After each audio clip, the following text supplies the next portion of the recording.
My name is Olu Ayorinde, and this is my salvation story. My dad and my mom got separated while I was just 3 years old, and as a result, I started staying with my dad. I lost contact with my mom, moved to another area which was far from my school, so I had to start. My dad had to take me back to the area we were living, so I started living with a guardian. And in that compound, we had an aunt who at the time was about 15 plus older than I was. And before I knew what was happening, she started abusing me. And as a result, I became addicted to sex. And this went on for like 5 years. So because the person I was staying with told my dad that he wasn't going to be taking care of me, but that he would allow me sleep.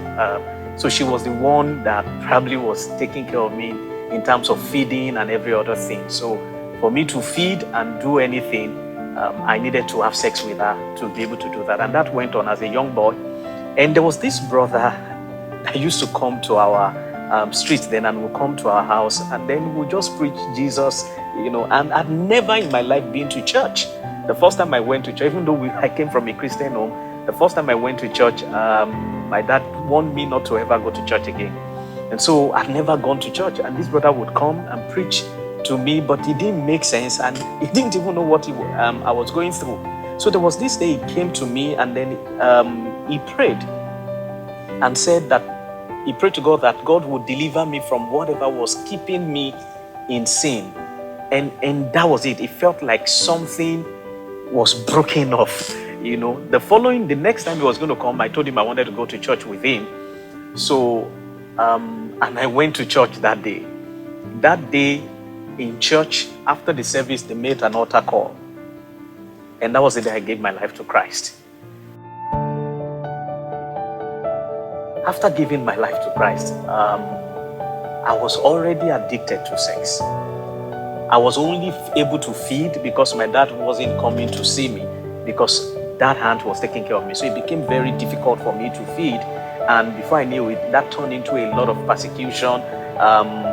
She had to report me to my dad. I had become stubborn, disobedient. I wasn't listening. And my dad came one time and told me if I didn't change my behavior, that he was going to disown me. Of course, I couldn't tell him that I was already addicted. And this was what was happening, that I was being abused by the aunt. And then, of course, but I couldn't stop going to church because there was something that happened to me the day I gave my life to Christ.